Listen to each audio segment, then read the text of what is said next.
Welcome back to the Knock-On Effect, the rugby show where we say what the pundits won't. Andy Farrell has announced his Ireland squad for the upcoming Autumn Nation series, and while he's played a blinder, there's definitely a few spots that have me scratching my head a bit. In today's video, we're going to go through the full squad and give you our thoughts. So without further ado, let's get stuck in.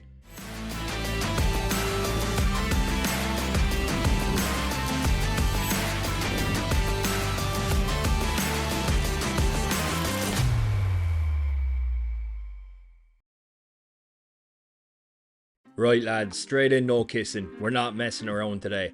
I absolutely hate the way these lists are in alphabetical order and not by position. So first, let's fix that.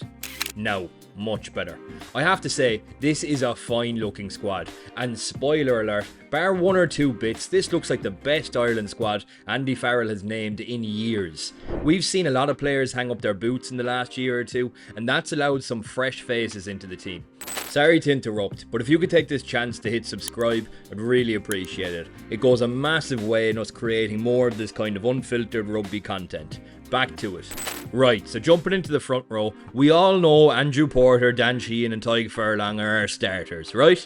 I don't think there's any debate around that. Similarly, I think Ronan Kelleher has cemented himself as our second in line when it comes to hooker, and he's a damn good backup at that, while Gus McCarthy is the kid they picked for the future. All good there, no complaints.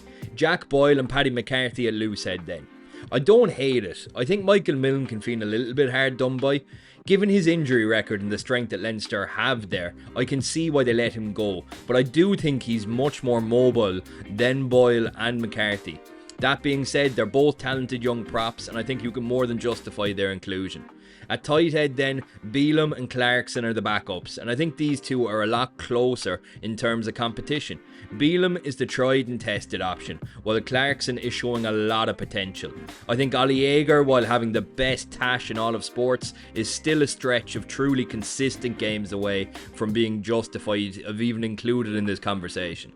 In the second row / back row then is where you can kind of mix and match. There's a huge amount of competition.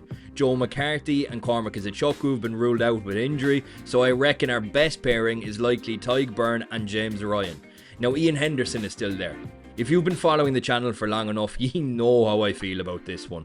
I don't think he has the legs to really offer an impact off the bench anymore, but who knows, with Big Joe out, maybe Farrell would have left him at home this time. I still would have liked to have seen a younger player in this spot, but that's a conversation for another day.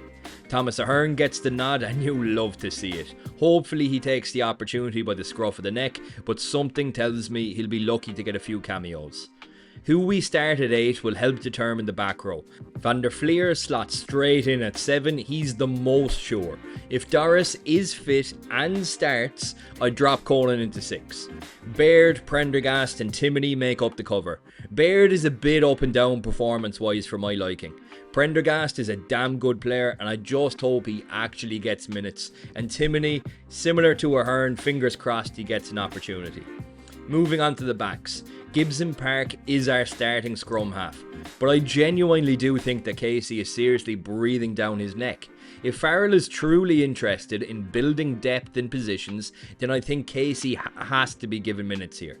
That's not a shot at Gibson Park because I genuinely think he's phenomenal, but Casey is showing all the potential to be equally world class. I do think Caelan Blade is a bit of a missed opportunity though. Someone let me know in the comments whether Ben Murphy is injured or not. He seemed to supersede him in Connacht's pecking order last year. Even if he is, I think Nathan Doak is criminally underrated. Moving on to out half then. Look, take your pick. I won't get bogged down here, but what I will say is I do think there's a world where Crowley plays a bit at 15 again, but we'll cover that when we get to fullback later on.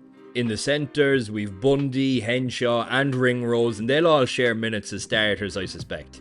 I think Frawley is great bench cover for both 10 and 12, and I really hope Osborne gets minutes in the middle of the park. For me, he's not a winger, so I want to see him get serious test minutes in at centre.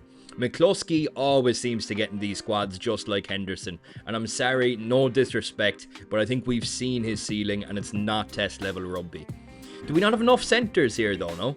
There's two players that are in the back three who I thought were unlucky to miss out. Jimmy O'Brien is one and Zach Ward the other.